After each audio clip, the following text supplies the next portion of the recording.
Bonjour à tous et à toutes. Nous allons découvrir ensemble une nouvelle séquence d'histoire qui est la neuvième dans l'ordre de notre programme, qui va tout chronologiquement prendre la suite de la précédente, puisque nous allons nous allons étudier la libération de la France et la refondation de la République française dans les années 1945-1947.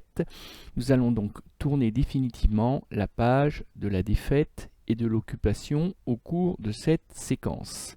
Et on va voir ensemble pas mal de choses, c'est une séquence assez riche. Et la problématique générale est la suivante. Comment la République est-elle refondée, reconstruite, rebâtie, réinstallée, si vous préférez, en France, dans le contexte de la libération avec un L majuscule et de la reconstruction.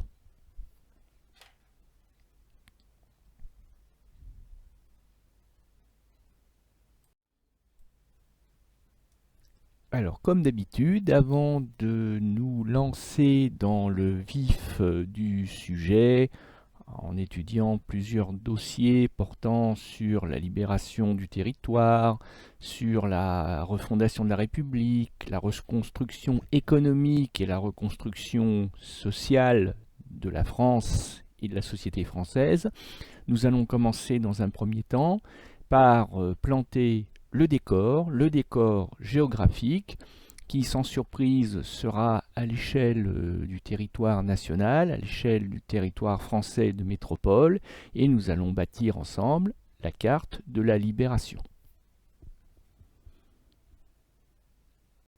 À vos crayons de couleur.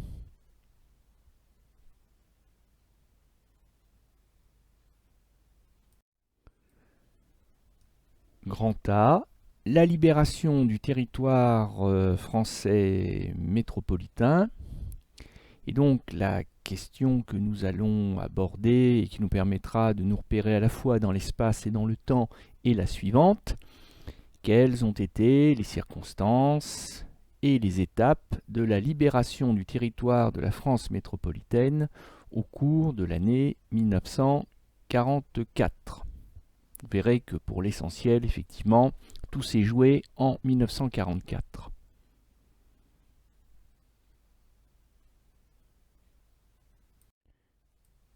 Alors, je me suis inspiré, une fois n'est pas coutume, de la carte de votre manuel, qui est plutôt bien faite.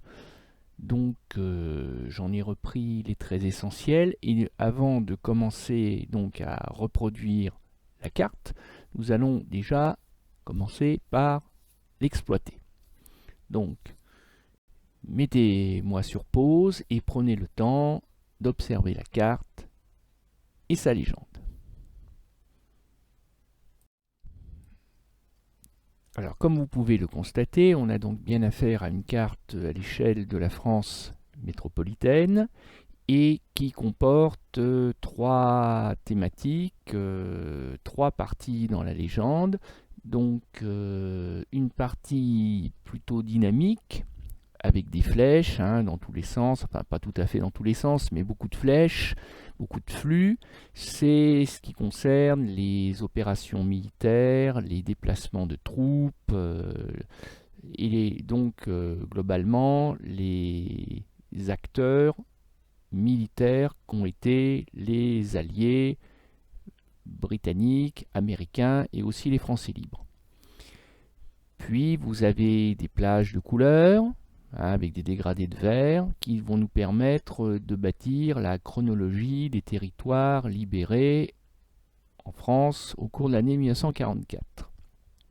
Et vous avez une dernière partie de légende qui correspond à ce qu'on pourrait appeler en langage religieux les stigmates, c'est-à-dire les cicatrices, c'est-à-dire les blessures infligées par la guerre, aussi bien par les Allemands d'ailleurs que par l'occupant que par les Alliés, au cours des combats de la libération. Voici donc cette carte que nous devons maintenant exploiter avant de la reproduire.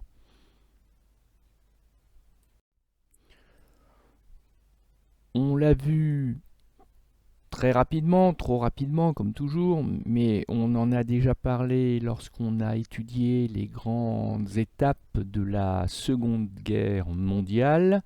Ça devait être la séquence 5 de mémoire.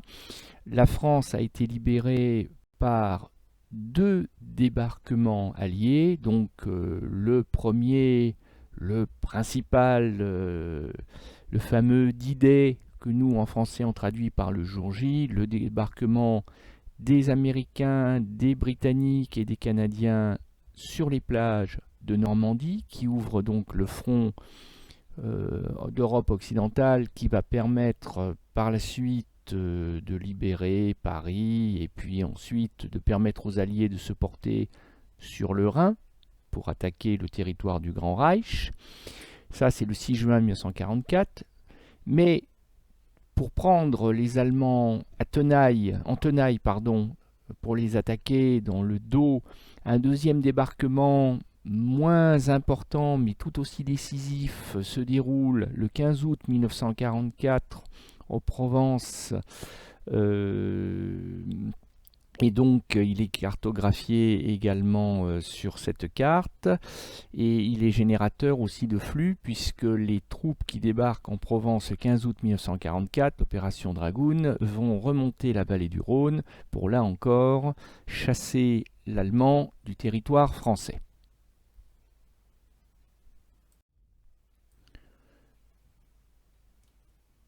Du coup, les régions françaises qui sont libérées les premières, et ça ne surprendra personne, je le pense, ce sont les régions qui sont situées dans l'axe de progression des troupes alliées qui ont débarqué soit depuis la Normandie, soit depuis la Provence.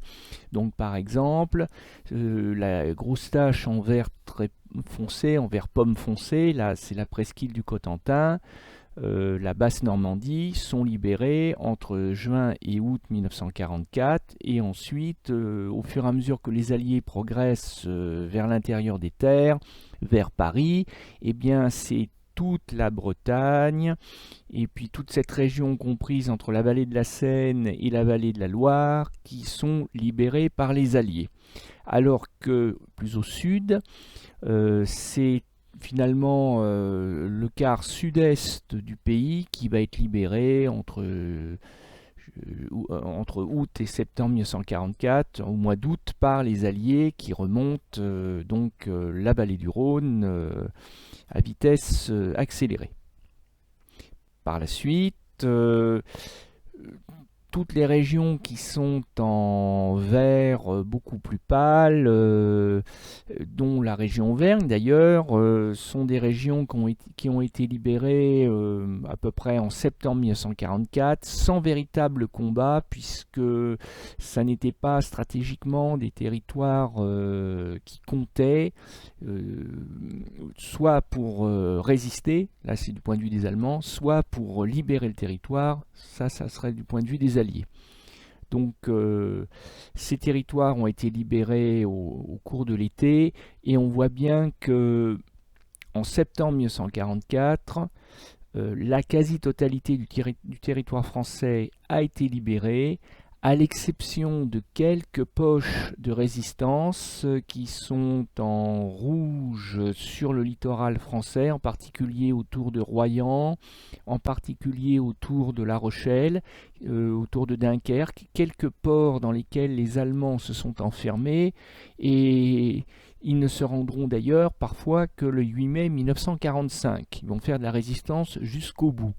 Il va aussi y avoir la région de l'Alsace autour de Colmar qui va résister aux Alliés et aux Français libres jusque parfois en février 1945. Mais bon, pour l'essentiel, le territoire français a été libéré au cours du deuxième semestre de l'année 1944. C'est ça qu'il faut retenir. Et malheureusement, puisque la France est devenue un champ de bataille pour sa libération, il fallait en passer par là, eh bien, les stigmates de la guerre sont particulièrement visibles, sont particulièrement nombreux. Alors, outre le fait que il existait toute une zone interdite aux Français qui avaient été chassés par l'exode de l'été 1940 et que les Allemands n'avaient pas autorisé à revenir, se réinstaller une fois l'armistice de Rotonde signé. Donc c'est ce qui est strié en rouge et qui correspond au nord et à l'est du territoire français. Vous avez des stigmates bien plus dramatiques encore, puisque les Alliés préparant le débarquement ont copieusement bombardé les littoraux français, les villes françaises. Alors, c'est pas les Français qu'ils visaient, évidemment. Ils visaient les défenses allemandes de ce qu'on a appelé le mur de l'Atlantique. Mais évidemment, comme le disait Churchill, les bombes sont aveugles, elles tombent là où elles doivent tomber, et quand elles explosent, elles ne se préoccupent pas de savoir si elles tuent des Allemands ou si elles tuent des civils français. Et comme en plus les Alliés ne voulaient pas donner d'indication à Hitler sur l'endroit où se déroulerait le débarquement, eh bien plutôt que de ne bombarder que le littoral normand, les Alliés ont bombardé copieusement tout le littoral atlantique, de Royan jusqu'à la Manche d'ailleurs, jusqu'à Dunkerque, plus l'intérieur des terres quand il y avait des nœuds ferroviaires par exemple, ou quand il y avait des usines travaillant pour l'occupant, donc comme Montluçon par exemple, qui a été bombardé pour les usines Dunlop. Donc du coup, ça a pu faire beaucoup de destruction et surtout beaucoup de victimes. Sans compter également les combats engagés par les maquisards, profitant que les Allemands étaient en déroute, que les Allemands s'enfuyaient. Des maquisards ont attaqué les Allemands et ça a entraîné des pertes dans les deux camps, mais surtout parfois du côté des maquisards, d'autant qu'en plus les Allemands se sont livrés à une politique de représailles féroce. Voilà, c'est plus des représailles, ce sont d'ailleurs des crimes de guerre. Et vous voyez les triangles rouges, comme à Tulle en Corrèze, comme à Oradour-sur-Glane en Haute-Vienne, comme à Maillé en Indre-et-Loire. Vous avez des massacres de civils par les troupes allemandes en retraite, le plus célèbre d'entre eux étant le massacre d'Oradour-sur-Glane le 10 juin 1944. Donc ce qu'il faut en retenir, c'est que cette libération, c'est certainement un événement heureux pour la France, mais ça a été aussi un événement coûteux en vie humaine et qui s'est accompagné de nombreux drames. Vous allez voir tout à l'heure des photos où des Français sont délirants de joie d'être libérés, d'accord, mais derrière la joie, il y a aussi eu beaucoup de sacrifices et de souffrances.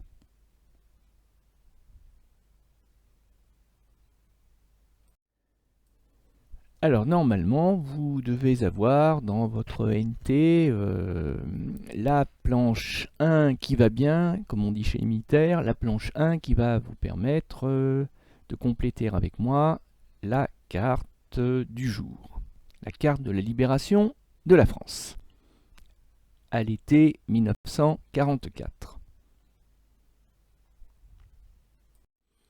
Alors commençons par les stigmates des combats de la libération qui en réalité apparaissent bien avant le 6 juin 1944 lorsque les Alliés décident de préparer méthodiquement le grand débarquement libérateur et qui essaie d'affaiblir au maximum les défenses allemandes le long du littoral de la Manche et de l'Atlantique, la célèbre célèbre mur de l'Atlantique dont vous avez peut-être entendu parler.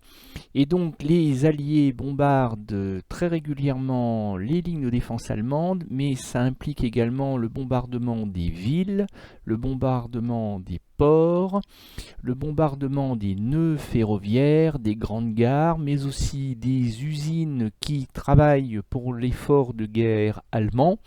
Et donc la France va être copieusement bombardée. Alors on distingue sur cette carte deux types de bombardements. Les bombardements qui sont directement liés au débarquement de Normandie, les figurés en noir, et les autres bombardements comme les usines Dunlop, bon c'est pas cartographié sur la carte de Montluçon, qui serait en blanc. Sachant que les Alliés sont obligés de bombarder un peu partout sur le littoral ou en France, parce qu'il ne faut pas donner d'indication aux Allemands. Si les Alliés n'avaient bombardé que la vallée de la Seine et que la Normandie, ça aurait permis aux Allemands de mieux défendre les plages le 6 juin 1944. Donc il fallait bombarder la France. Et cette affiche vous montre que la propagande du régime de Vichy, pour qui les Alliés sont des ennemis, puisque Pétain collabore avec le Reich, eh bien cette affiche de propagande retourne habilement, essaie du moins de retourner l'opinion publique française en jouant sur les éternels affrontements entre Français et Anglais, puisque cette affiche va puiser son inspiration dans la guerre de Cent Ans, quand en août 1431, les Anglais ont brûlé vive Jeanne d'Arc à Rouen. Or, cette affiche montre également les bombardements meurtriers de la Royal Air Force sur Rouen en 1944, avec comme slogan « Les assassins, entendez par là les Anglais, reviennent toujours sur les lieux de leurs crimes ».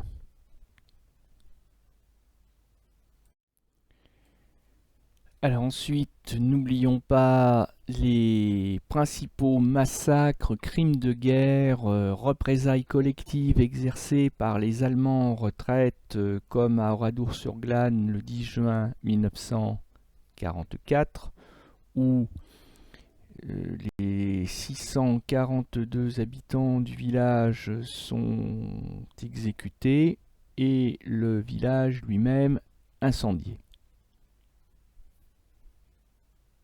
4 jours après le débarquement de Normandie.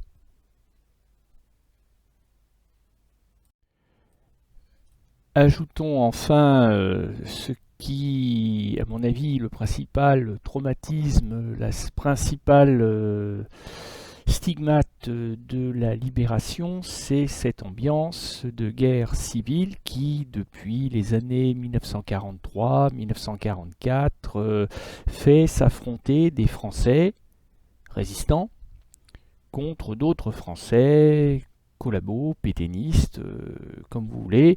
Et sur cette photographie, on voit des prisonniers, des résistants faits prisonniers lors des combats du Mont Mouchet. C'est un autre maquis qui a pris les armes et qui a été écrasé par les Allemands, mais aussi, et on le voit sur la photographie, des miliciens avec leur sinistre uniforme noir, la police armée qui officiellement dépend du régime de Vichy depuis sa fondation en février 1943, je vous le rappelle, mais qui en réalité est une force d'appoint pour les Allemands. Et donc plusieurs maquis ont été écrasés au cours de l'année 1944. Il y a eu le Mont Mouchet, donc au sud du Massif central, mais il y a eu aussi le Vercors et les Glières dans les Alpes. Alors passons à la libération proprement dit du territoire français. Donc en fait, comme l'indique ce timbre émis par les postes françaises de 1993 pour célébrer le 50e anniversaire de la libération de la Corse fut le premier département de France métropolitaine à être entièrement libéré par les Alliés en 1943, puisque la Corse fait partie de ce théâtre d'opération qui est l'Italie, hein. Bon, la Corse, c'est pas en Italie, mais c'est vraiment voisin. Et donc, les Alliés vont libérer la Corse. À partir de septembre 1943, la Corse va devenir une sorte de porte-avions naturel, puisque dès qu'il sera possible d'installer une piste d'envol et d'atterrissage, eh bien, les Alliés vont installer des centaines d'appareils qui iront ensuite bombarder les Allemands des milliers d'appareils même qui iront bombarder les Allemands sur le littoral méditerranéen.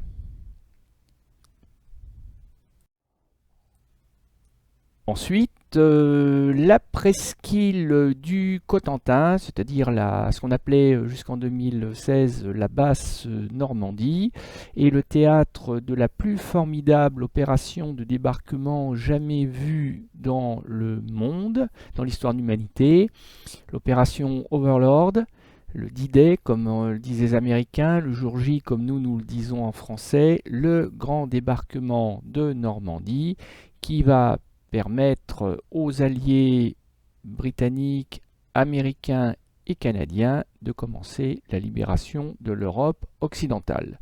Et la France devient donc véritablement champ de bataille terrestre. Et comme vous pouvez le voir, les Allemands s'accrochent au terrain, et même si le débarquement est réussi, eh bien, le gain de territoire entre le 6 juin et juillet 1944 est quand même assez modeste.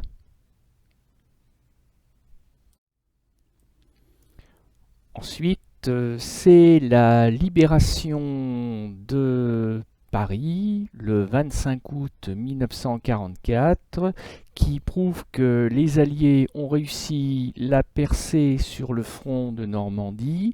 Et donc en août 1944, tout le territoire compris entre les plages du débarquement et la Loire et la vallée de la Seine sont aux mains des Alliés.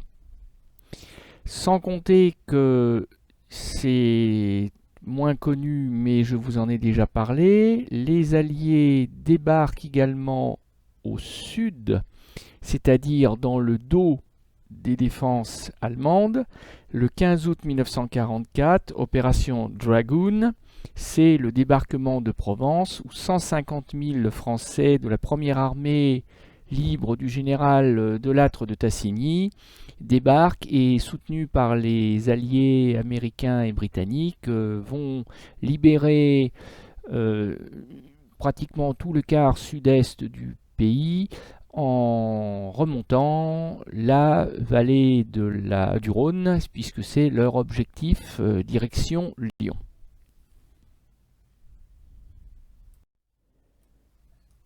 Les Allemands, qui sont donc obligés de se battre sur deux fronts, en Normandie et dans la vallée du Rhône, vont dès lors entamer un gigantesque mouvement de retraite de l'ouest vers l'est. Pour faire simple, on trace une diagonale entre Bordeaux et Strasbourg. Et les Allemands abandonnent le territoire français, ce qui fait que les Alliés vont libérer entre août et septembre 1944 une majeure partie du territoire national, quand ce territoire national n'est pas tout simplement libéré par les résistants français eux-mêmes, comme c'est le cas dans un grand quart sud-ouest. Et pour ce qui est de notre histoire locale, qu'il ne faut jamais oublier, Moulins-sur-Allier est libéré après combat qui provoque plusieurs dizaines de morts chez les Français. Moulins et les Français libres, les résistants, Moulins est libéré le 5 septembre 1944. C'est pour ça que vous l'avez peut-être remarqué, au moment de la rentrée scolaire, au monument dit des Martyrs, là où ont été fusillés des résistants, un peu avant le pont Rouge-Morte, le grand rond-point avant le pont Rouge-Morte, quand on vient de Souvigny, eh bien, on voit des drapeaux tricolores installés un peu partout. Et bien oui, c'est pour commémorer le 5 septembre, c'est-à-dire la libération de Moulins-sur-Allier. Donc c'est presque tout le territoire français qui est libéré à ce moment-là, les Alliés débordant aussi sur la Belgique et le Luxembourg. Et vous reconnaissez peut-être sur la photographie la façade de la mairie de Moulins-sur-Allier. Elle n'a pas tellement, en face du Jacquemart, elle n'a pas tellement changé cette façade.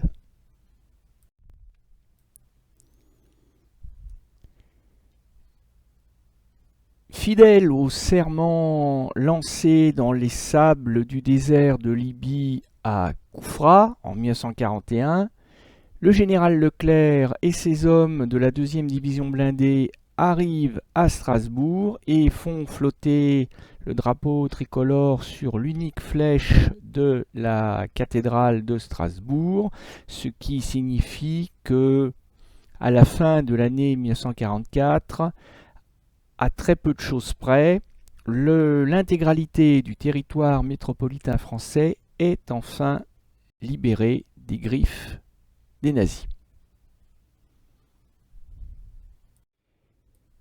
Mais les Allemands se battent avec l'énergie du désespoir et gagnent en fanatisme ce qu'ils perdent en territoire au fur et à mesure que les Alliés se rapprochent dangereusement du Troisième Reich.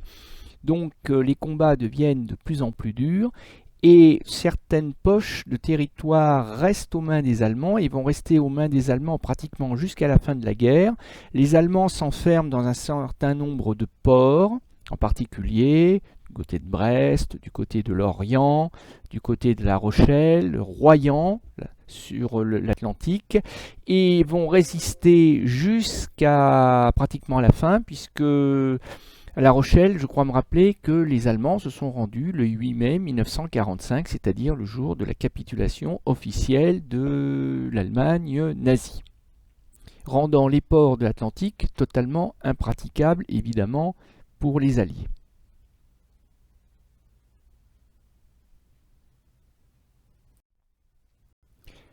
Alors on a presque fini, il nous faut maintenant mettre un peu de dynamisme sur cette carte pour qu'elle ne reste pas désespérément statique. Donc on va mettre ensemble les axes des offensives des troupes alliées. Donc ça va être les grosses flèches noires.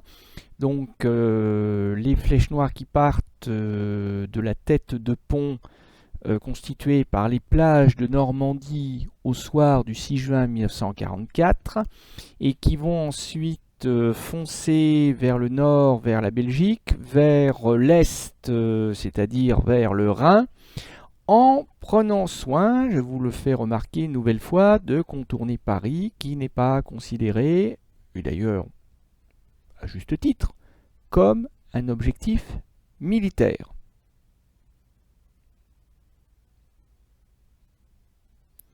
Même chose pour la première armée française libre ainsi que pour les troupes alliées qui ont débarqué en Provence et qui continuent de remonter le long du Rhône, la vallée du Rhône, qui s'empare de Lyon, qui profite aussi de l'action locale des forces françaises de l'intérieur, les maquisards, qui se battent dans Lyon aux côtés des Alliés pour les aider à chasser les Allemands.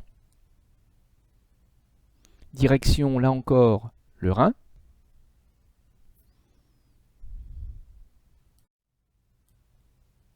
Et enfin, et ça sera notre touche franco-française, notre petit cocorico sur cette carte, les unités militaires de la France libre, ou plus exactement depuis juillet 1943 de la France combattante, celle du général de Gaulle, donc essentiellement la 2e division blindée, qui a débarqué tardivement à la fin de l'été 1944, mais qui se rattrape en désobéissant, je vous le rappelle, aux Alliés, en fonçant directement sur Paris. Paris qui se révolte de l'intérieur, les policiers, mais aussi les résistants français, les forces françaises de l'intérieur, ceux qu'on appellerait ailleurs les maquisards, se révoltent et vont contribuer aussi à la libération de Paris en août 1944. Et Paris libéré, la 2e division blindée fonce sur Strasbourg. Et enfin, Parallèlement à l'avancée des troupes alliées depuis Marseille jusqu'à Strasbourg en passant par Lyon, la première armée française du général Delattre de Tassigny, armée qu'on finira par appeler Rhin et Danube, dont vous avez l'écusson, de la même manière que j'ai également mis l'écusson, le célèbre écusson de la 2e division blindée, avec la croix de Lorraine, présente en haut à gauche de la carte.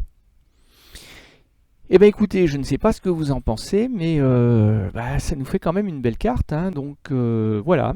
Voilà, maintenant il ne vous reste plus qu'à vous l'approprier pour que nous puissions la prochaine fois poser ensemble le cadre chronologique de notre séquence. Bonne journée et à bientôt!